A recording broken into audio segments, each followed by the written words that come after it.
Bab 11. Gagasan lama dan baru. Salah satu tema pokok dalam Islam adalah ketegasan dan kesempurnaan. Banyak orang meninggalkan keyakinan pagan dan mengikuti Nabi Muhammad karena yakin bahwa ia mendapat wahyu Tuhan dan membawa agama yang benar bagi kemanusiaan yang akan merevolusi dunia. Generasi awal Muslim yakin bahwa sejarah awal Islam telah menegaskan kebenaran agama ini. Periode 100 tahun pertama setelah wafatnya Nabi menjadi saksi penyebaran kontrol politik Islam dari selatan Prancis hingga India. Meskipun mendapatkan persaingan dari kerajaan-kerajaan yang telah mapan dan kuat, saat ekspansi militer terakhir, umat Islam memimpin dunia dalam memajukan ilmu pengetahuan ke batas-batas baru dengan memenuhi sejarah ilmu pengetahuan di seluruh dunia. Kemunduran akibat perang salib dan invasi Mongol terbukti hanya menjadi duri kecil dalam sejarah Islam karena kemudian diikuti dengan kebangkitan kerajaan yang lebih kuat. Bagi banyak umat Islam, bukti kebenaran Islam adalah catatan sejarah dan sifatnya yang menakjubkan. Sepanjang abad ke-18 hingga 20, para cendekiawan Muslim akan menjawab pertanyaan itu dengan mencoba menghidupkan Islam kembali untuk mengembalikan masa kejayaan yang telah memperkokoh keimanan banyak generasi. Tak peduli dimanapun berada, para cendekiawan ini memiliki kesamaan ide. Kembali pada ajaran Islam itu penting demi kebangkitan Islam. Jika saja umat Muslim benar-benar menjalankan Islam seperti generasi awal, Allah akan memberikan imbalan berupa keberhasilan. Dalam bayangan mereka, dunia Islam jauh tertinggal karena hanya memusatkan perhatian pada agama dan upaya mengembalikan kejayaan sejarah Islam awal. Alih-alih memodernisasi diri dengan gagasan dan filsafat baru, dua pendekatan kontradiktif dalam merevitalisasi peradaban Islam ini saling berperang secara intelektual dan hingga kini terus berlanjut mempengaruhi cara berpikir umat Islam. Pendekatan Barat. Saat Barat terus mengonsolidasi kendalinya atas wilayah-wilayah Islam, tak semua pihak yang ditaklukkan oleh kebijakan imperialnya mengingat kembali masa-masa awal Islam untuk mencari model yang bisa ditiru. Kebangkitan gagasan politik baru ini beriringan dengan perubahan kehidupan sosial umat Islam di bawah kendali Eropa. Pada awal abad ke-20, kota-kota yang pernah menjadi pusat kehidupan sosial dan politik berfungsi sebagai tempat pertemuan antara umat Islam generasi lampau dengan kelompok Eropa pasca pencerahan. Turis, pegawai pemerintah, dan misionaris Eropa bercampur bebas dengan penduduk sipil Islam yang jelas-jelas tampak terpengaruh budaya Barat. Semuanya dari arsitektur hingga musik Eropa, merembas ke masyarakat Arab. Pejabat tinggi Muslim yang berusaha berbusana seperti Barat sejak reformasi Mahmud II abad sebelumnya, kini juga berbicara, bertindak, dan hidup seperti orang Barat. Orkestra bergaya Eropa dan memainkan musik Barat, bioskop yang memutarkan film Barat, klub-klub dansa dibuka. Yang menarik untuk diperhatikan, meski orang Islam terutama daratan Arab mengadopsi budaya Barat, orang Barat yang tinggal di antara mereka selama puluhan tahun jarang mengadopsi aspek budaya Arab. Sepanjang sejarah Islam, kota-kota tersebut menjadi tempat pertemuan berbagai budaya, tradisi, dan gagasan. Abbasiyah di Baghdad dan Ottoman di Istanbul secara khusus berhutang budi pada keragaman orang-orang yang tinggal di wilayah mereka. Akan tetapi pola interaksi abad ke-20 antara timur dan barat sudah berbeda. Dua sisi tersebut tidak berjumpa dalam posisi yang setara. Masyarakat dan budaya Islam tradisional sekarang diasosiasikan dengan keterbelakangan dan kelemahan. Jalur utama masuknya gagasan ini ke dunia Islam Arab lewat Kristen Arab akibat perjanjian kapitulasi yang disepakati Ottoman dengan negara barat. Masyarakat Kristen di kerajaan ini melakukan hubungan yang ekstensif dengan kekuatan Eropa Barat. Pedagang, misionaris, dan diplomat Eropa yang bekerja di kerajaan Ottoman menjadikan orang-orang Kristen sejalan secara intelektual dengan Barat, seperti Eropa yang sedang menjalankan masa lalunya yang berdasar keagamaan dan memilih pemerintahan liberal, nasionalisme, dan filosofi sekuler. Dimensi sekaligus kejayaan masa lalu tersebut dikecilkan untuk mendukung bahasa dan identitas Arab. Dalam pandangan para pemimpin kebangkitan Arab, jika bangsa Arab ingin menegakkan kembali masa kejayaannya, mereka perlu bersatu sebagai bangsa Arab, bukan Muslim. Selain itu, bagi orang Arab Kristen yang memimpin pergerakan ini pada abad ke-19 dan ke-20, cara tersebut akan meninggikan kelas sosialnya, sebab tak ada lagi pembelaan antara Islam dan Kristen. Bangsa Arab telah mengalami masa sulit untuk menegakkan diri secara politik di kerajaan bangsa Turki. Kebangkitan Turki muda hanya membuat bangsa Arab merasa semakin terasingkan, maka gagasan nasionalisme Arab Kristen mulai diadopsi oleh Muslim Arab. Kelompok-kelompok rahasia di Damaskus yang bertujuan mendirikan negara Arab tumbuh subur di tengah penguasaan Ottoman. Menjelang 1910-an, mereka menjalin hubungan dengan kekuatan Eropa Barat yang berhasrat memecah belah kerajaan Ottoman, yang selama berabad-abad menjadi kutukan bagi kekuatan Eropa. Revivalis tradisional. Usaha pertama untuk membangkitkan Islam tradisional dilakukan Muhammad bin Abdul Wahhab, berasal dari sebuah suku di gurun pasir Jazirah Arab. Ia mungkin menjalani gaya hidup bangsa Arab yang tak jauh berbeda dari masa Nabi, 1100 tahun lalu. Ia menganut tradisi Hambali dari Ahmad bin Hambal dan Ibnu Taimiyah dan menekankan keunggulan tradisi kenabian yang autentik di atas segalanya. Meski hidup di luar batas-batas kendali kerajaan Ottoman, Abdul Wahhab mungkin menyadari kemandekan dan kemunduran kerajaan serta kebangkitan Barat. Ia menista Sufi, Syiah, kaum moderis, dan kelompok lain menurutnya telah membuat pembaharuan yang tak islami dalam kehidupan secara umum. Abdul Wahhab punya pengikut bernama Muhammad ibnu Sa'ud, pemimpin komunitas permukiman kecil di gurun Arab. Sebagai balasan atas dukungan Abdul Wahhab, Ibnu Sa'ud bersedia mendukung gagasan Puritan Islam di sebuah komunitasnya yang sedang berkembang. Perjanjian ini terus berlaku setelah mereka berdua meninggal karena keturunan Abdul Wahhab memberikan legitimasi religius dan keturunan Ibnu Sa'ud memberikan kekuatan politik di Arab. Sebagai cendekiawan yang melek sejarah, ia menyadari jika Mughal India terus bergejolak dalam perpecahan dan perang saudara, kekuatan pihak lain akan bangkit. Mirip Abdul Wahhab, ia mendukung kebangkitan tradisi Islam, tetapi tak seperti rekan sejamannya. Ia tak menyerukan untuk melawan semua orang Islam yang tak sepakat dengannya. Lagi pula, umat Islam merupakan minoritas di India dan perpecahan di kalangan mereka dapat menghancurkan diri sendiri, seperti terjadi di Andalusia 200 tahun lalu. Ia menganjurkan persatuan yang luas, menggabungkan berbagai tradisi etnis dan gagasan di bawah bendera Islam untuk paling tidak memperlambat kemunduran kekuatan politik Islam. Meskipun Mangga memang jatuh pada abad berikutnya, filsafat sosial berorientasi Islam yang dicetuskan Shah Waliullah memainkan peran besar di anak benua India. Biasanya ini ditempatkan sebagai posisi terhadap modernisasi yang semakin meningkat di kalangan atas India dan kebangkitan kekuatan Hindu. Seorang guru Mesir, Hasan al-Banna, berusaha memadukan modernisasi Barat dengan nilai Islam tradisional. Ikhwanul Muslim berusaha menyatukan nasionalisme Arab dengan nilai-nilai aktivitas sosial Islam.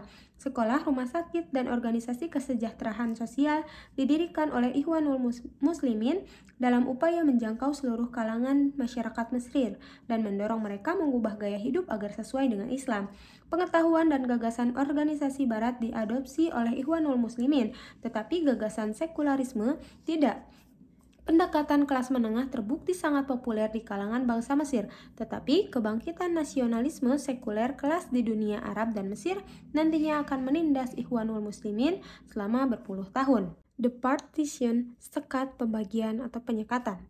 Pada akhirnya, bukan nasionalisme Arab atau Turki yang akan memimpin tatanan politik baru di Timur Tengah pada 1914. Archduke Franz Ferdinand dari Australia Hungaira dibunuh di Sarajevo dan Eropa terjun bebas dalam Perang Dunia Pertama. Pemerintah Ottoman yang dipimpin 3 tokoh Turki muda berpengaruh dikenal sebagai Tiga Pasha ikut serta dalam perang di pihak Jerman melawan Inggris, Prancis, dan Rusia. Jerman telah menjadi penasihat militer selama puluhan tahun dan Ottoman berharap bisa memanfaatkan perang ini untuk mendapatkan kembali wilayah yang telah lepas dan memperoleh penghapusan utang luar negeri yang besar. Akhirnya muncul rencana rahasia yang akan menghasilkan 3 perjanjian tentang pemberontakan dalam kerajaan Timur Tengah pasca Ottoman. Direkayasa oleh Inggris, hal ini menciptakan kekacauan politik yang bahkan tak mampu mereka atasi. Semua ini memicu kekalahan Ottoman dalam Perang Dunia Pertama yang menyisakan gema di dunia Islam hingga sekarang. Ditolong oleh senjata dan emas Inggris, Sharif Hussein memimpin revolusi Arab dan menyapu sisi barat jazirah, merebut kota-kota seperti Madinah, Amman, Damaskus, Ottoman, serta memungkinkan Inggris mempertahankan Mesir dan menaklukkan Yerusalem. Saat itulah untuk pertama kalinya sejak Perang Salib, Yerusalem jatuh ke tangan non-muslim pada 1910-an, seperti nasionalisme Arab yang akan berjaya di atas Ottoman yang sedang hancur. Penentuan nasib sendiri bangsa Arab dan gelar raja untuk Hussein sudah hampir di tangan.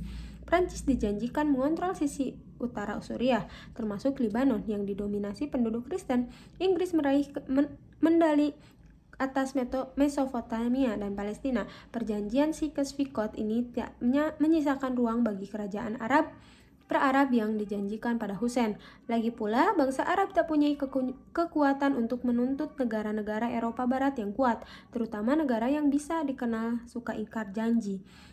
Perjanjian yang berlawan ini tak berhenti di sini. Kemal sebagai pemimpin perang kemerdekaan dan pendiri Turki mendapat panggilan akrab Atatürk yang berarti Bapak Bangsa Turki. Bagi dia, identitas Turki sangat penting, lebih dari yang lain. Menurut dia, bangsa Turki adalah bangsa yang kuat, bahkan sebelum masuk Islam. Sebaliknya, masuknya Islam pada 900-an dan percampuran antara Turki, Arab, Persia, dan bangsa lain telah melemahkan Turki. Atatürk menegaskan Turki tak lagi terkait dengan dunia Islam. Ia juga mengadakan reformasi bahasa dengan menghapuskan penggunaan huruf Arab untuk menuliskan bahasa Turki yang sudah digunakan selama berabad-abad.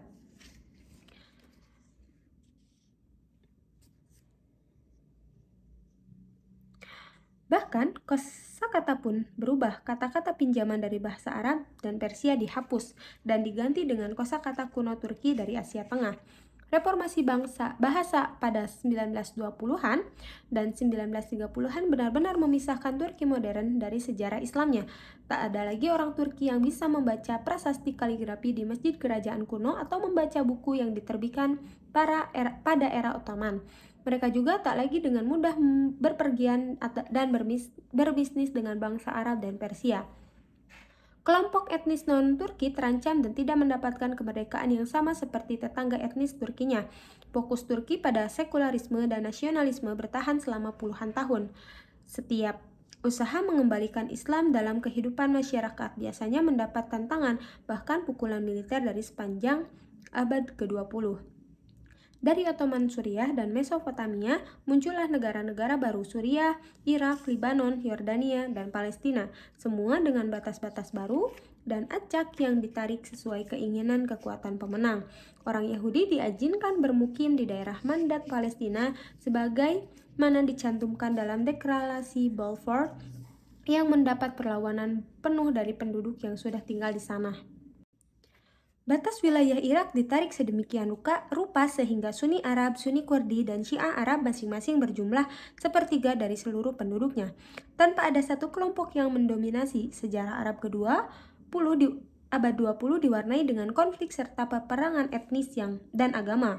Eksperimen Inggris yang paling mendatangkan malapetaka adalah Palestina.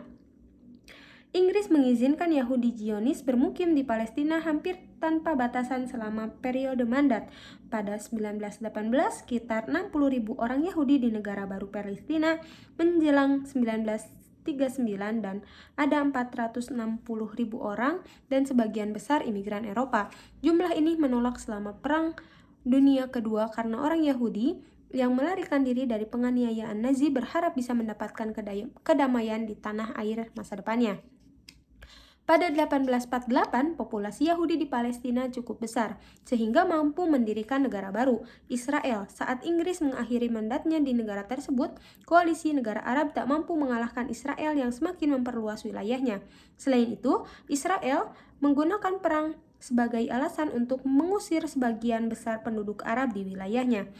Antara 1948 dan 1949, lebih dari 7.000 Arab Muslim dan Kristen dipaksa keluar dari tanah mereka dan menjadi pengungsi di Yordania, Mesir, Suriah, dan Lebanon. Sebagai negara Yahudi, Israel menyesuaikan demografinya agar mendukung mereka. Satu-satunya cara dengan memaksa mayoritas Arab dalam pengasingan. Pengusiran yang disebut Nakba atau katastrofi menjadi bencana. Tindakan ini menimbulkan keprihatinan mendalam di kalangan bangsa Arab yang tak hanya mengalami penjajahan Eropa, tetapi juga menyaksikan sendiri negara asing di tengah-tengah mereka. Konflik antara Israel dan Arab menjadi pusat perhatian dalam kegagalan politik dunia Islam sepenuhnya pada abad ke-20. Anak benua India juga mengalami kebangkitan senegara bangsa saat Inggris mundur. Setelah pemberontakan Sepoy pada 1857 dan pengetatan kontrol Inggris atas India, perlawanan terhadap imperialisme mengarah pada proses politik dan upaya tanpa kekerasan. Kongres Nasional India didirikan pada akhir 1800-an untuk mendorong kekuatan politik yang lebih besar menghadapi kedudukan Inggris. Hindu mendominasi Kongres karena Islam memang minoritas. Maka bagi umat Islam, gerakan kemerdekaan India pada awal 1900-an dan menghadirkan satu masalah. Jika India meraih kemerdekaan dari Inggris, pasti akan didominasi Hindu. Sudah ratusan tahun Islam menguasai anak benua ini dan menguntungkan bagi umat Islam yang selalu mengandalkan perlindungan saudara seiman dan Kesultanan Delhi atau Kerajaan Mughal. Solusi yang diinginkan adalah pembagian anak benua menjadi negara mayoritas Islam dan Hindu yang terpisah.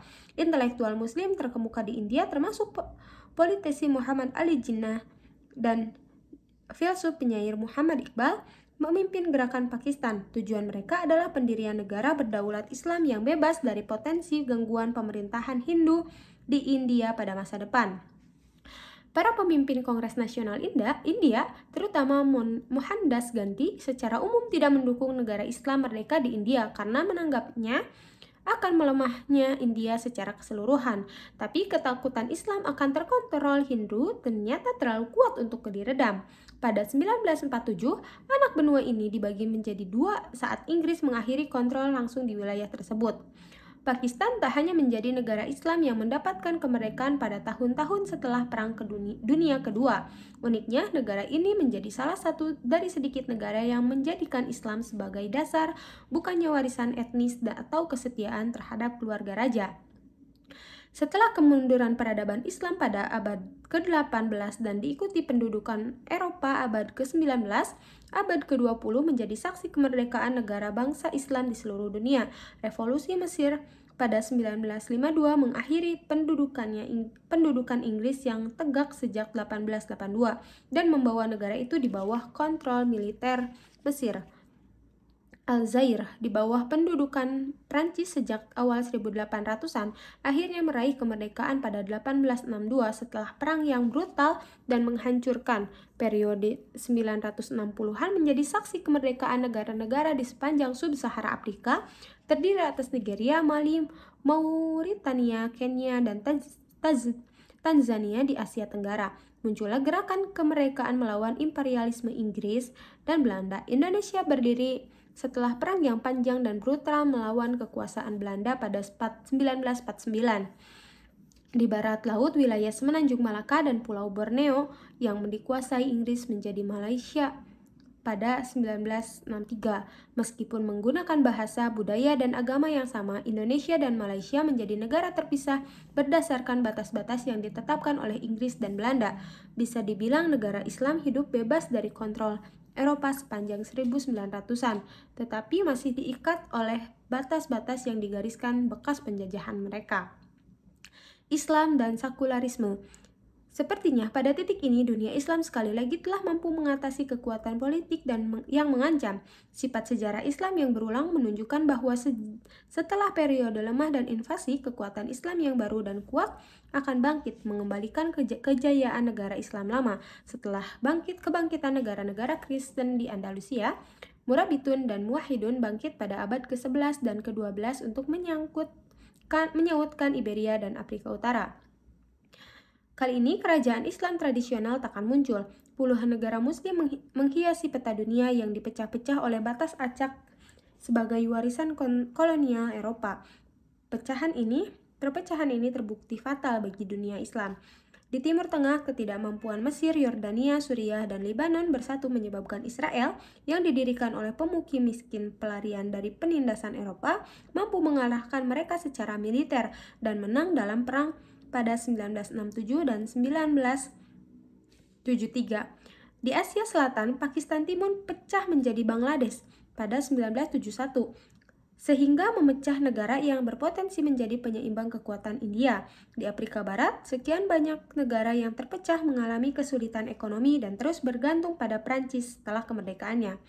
Tanpa persatuan kekuatan politik, dunia Islam relatif tak berubah setelah kemerdekaan. Negara-negara kecil yang saling bersaing, sisa periode Taipa, Andalusia, dan desentralisasi kerajaan Abbasiyah tak mampu menciptakan dunia Islam yang kuat.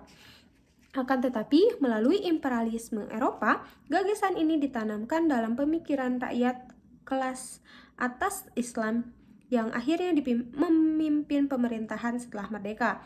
Formula pencerahan dari Eropa serta pengabaian agama dan pemerintahan tradisional kemudian diadopsi oleh sebagian kalangan di hampir setiap negara Islam.